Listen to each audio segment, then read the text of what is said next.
ఈ నెల 15వ తేదీన అనంతపురంలో భారీ బైక్ ర్యాలీ, ప్రభుత్వ మెడికల్ కళాశాల ప్రైవేటీకరణకు వ్యతిరేకంగా వైఎస్ఆర్ కాంగ్రెస్ పార్టీ ఆధ్వర్యంలో అనంతపురం జిల్లాలో చేపట్టిన కోటి సంతకాల సేకరణ దిగ్విజయంగా ముగిసింది. ఈ మహాయజ్ఞంలో భాగస్వాములైన వైఎస్ఆర్సీపీ నాయకులు, కార్యకర్తలు, ప్రజాప్రతినిధులకు అభినందనలు. సంతకాల ప్రతులతో సోమవారం ఉదయం 10 గంటలకు అనంతపురంలో 2వ రోడ్డులో ఉన్న వైఎస్ఆర్ కాంగ్రెస్ పార్టీ జిల్లా కార్యాలయం వద్ద నుంచి flyover, tower clock, Saptagiri circle, Pathuru మీదుగా బుక్కరాయి సముద్రంలో దివంగత డాక్టర్ వైఎస్ఆర్ విగ్రహం వరకు బైక్ ర్యాలీ కొనసాగుతుంది. ప్రజాప్రతినిధులు, నాయకులు, కార్యకర్తలు పెద్ద ఎత్తున బైక్ ర్యాలీలో పాల్గొని విజయవంతం చేయగలరని మనవి. ప్రైవేటీకరణకు వ్యతిరేకంగా అనంతపురం జిల్లాలో కోటి సంతకాల సేకరణ కార్యక్రమం కూడా చేపట్టిన దిగ్విజయంగా కూడా ముగిసింది. అన్ని ప్రతులను కూడా అంటే 7 అసెంబ్లీ నియోజకవర్గాల నుంచి వచ్చిన అన్ని ప్రతులను కూడా వైఎస్ఆర్ కాంగ్రెస్ పార్టీ జిల్లా కాంగ్రెస్ పార్టీ ఆఫీసులో కూడా ఉంచాం.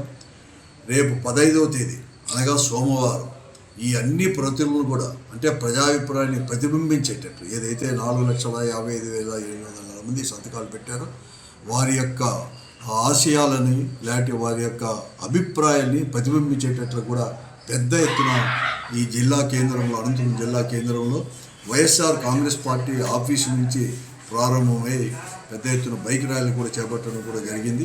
ఈ bike rally YSR Congress party office నుంచి బ్రిడ్జి మీదుగా, టవర్ క్లాక్ మీదుగా, సప్తగిరి మీదుగా, పాతూరు మార్కెట్ మీదుగా, చెన్నకేశ్వర గుడి మీదుగా బుక్కరాయ సముద్రం వరకు కూడా బైక్ ర్యాలీ ఉంటుంది.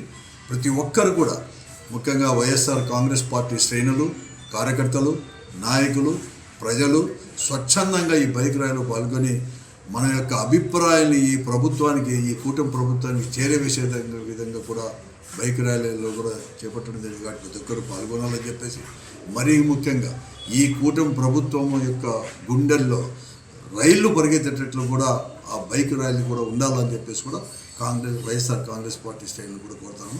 అందరూ సోమవారం 15వ తేదీ ఉదయం 9:30 నుంచి 10 గంటలకు ప్రారంభమవుతుంది. కాబట్టి 10 గంటల లోపల ప్రతి ఒక్కరు కూడా బైక్తో అందరూ కూడా వచ్చేసి రావాలని చెప్పి కోరుతున్నాను.